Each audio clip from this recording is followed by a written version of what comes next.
Caríssimos irmãos e irmãs em Ideal Espírita, que nos ouvem por este canal do YouTube do Centro Espírita Cearense, vamos dar início ao nosso momento de prece, Evangelho e Radiações, com a mensagem Gotas de Esperança de Lorival Lopes. Os pensamentos unem as pessoas, mesmo a grandes distâncias.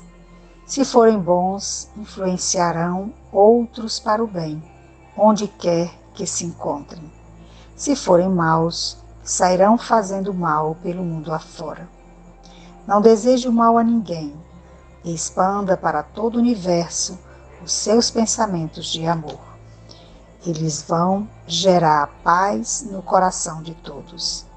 Você é o principal beneficiado com os pensamentos de amor que emite. Que assim, roguemos a Jesus que nos ampare a todos, iluminando as nossas mentes, fortalecendo a nossa força e a coragem pelos caminhos do bem. Que Jesus encontre em cada um de nós a vontade firme e sincera de servir a sua obra aonde quer que estejamos. Ilumina-nos, ó Senhor, pelos caminhos da vida. Fortalece a nossa fé, a nossa confiança e a certeza de que estás sempre conosco, enviando mensageiros do bem, para que assim possamos caminhar seguramente, construindo sempre um mundo melhor. Sê conosco, Jesus, agora e sempre. Que assim seja.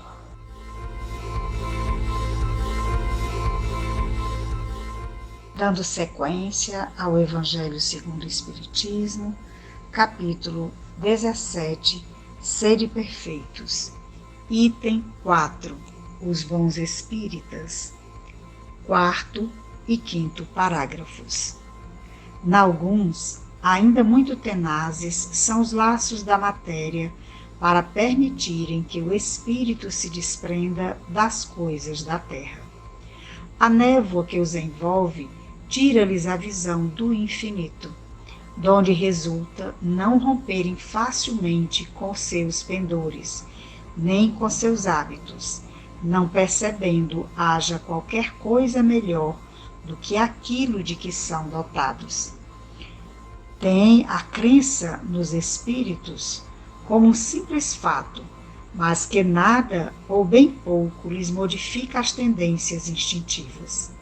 Numa palavra, não divisam mais do que um raio de luz, insuficiente a guiá-los e a lhes facultar uma vigorosa aspiração, capaz de lhes sobrepujar as inclinações. Atém-se mais aos fenômenos do que à moral, que se lhes afigura sediça e monótona. Pedem aos espíritos que incessantemente os iniciem em novos mistérios, sem procurar saber se já se tornaram dignos de penetrar os arcanos do Criador. Esses são os espíritas imperfeitos, alguns dos quais ficam a meio caminho, ou se afastam de seus irmãos em crença, porque recuam ante a obrigação de se reformarem, ou então guardam as suas simpatias para os que lhes compartilham das fraquezas ou das prevenções.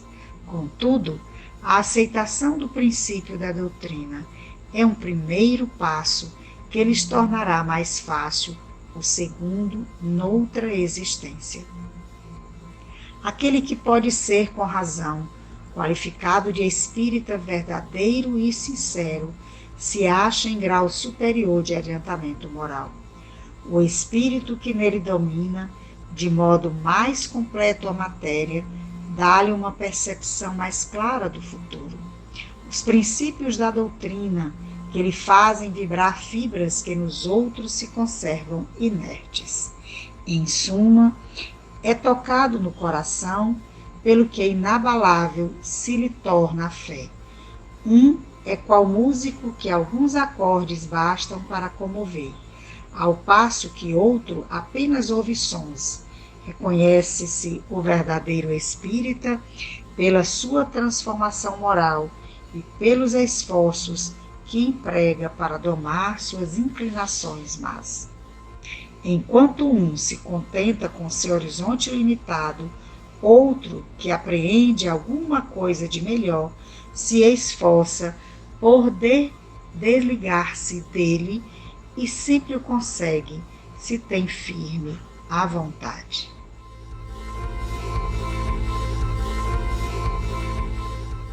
Esse trecho, ele nos traz dois conceitos para as nossas reflexões. O primeiro de espíritas imperfeitos e o segundo de espírita verdadeiro sincero.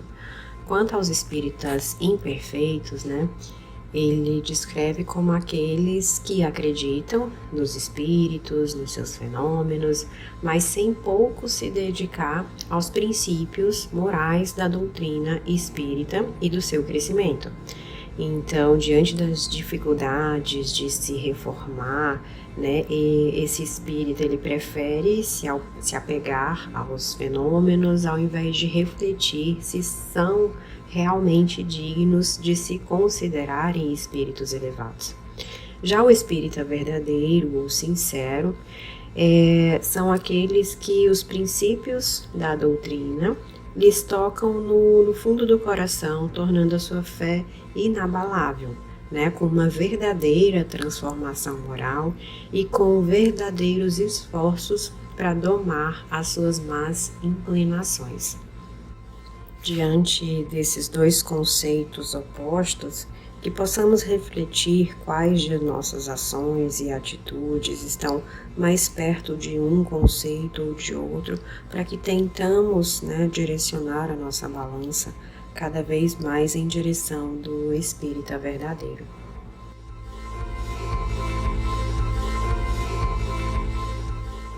Agradecidos pelas lições ofertadas através do Evangelho, seguimos nesta estrada onde as consolações nos acompanham e fortalecem. Neste instante, nos direcionamos à equipe espiritual que coordena esse encontro, sob a égide do Mestre Nazareno, buscando uma interação mais intensa para que, através das energias exteriorizadas, possamos fazer reverberar em nós o equilíbrio, a harmonia, a esperança e a fé. Missionários do Senhor, humildemente nos dirigimos a vos pedir que em nós, através dos nossos corpos espirituais, possamos refletir em nosso corpo somático a atmosfera do plano etéreo em harmonia e que sejamos merecedores da ação curativa dessa energia, transmutando e irradiando em nossos centros de força a dirigir-se à organização celular que nos forma o corpo físico. Que tenhamos, irmãos, a consciência que esta não é uma caminhada solitária. Estejamos unidos, pois assim permitiremos a ação espiritual em nós. Irmãos em Cristo, nós vos pedimos que fluidifiquem as águas ofertadas a cada um de nós e que este elemento da natureza percorra nosso corpo, ofertando a saciedade plena, corpo e mente dessedentados. E por fim, irmãos, sintamos pulsar em nossa essência espiritual a presença magnânima e amorosa do Mestre Jesus. Gratidão, família espiritual, gratidão, irmãos missionários, gratidão, Mestre Nazareno. Assim seja.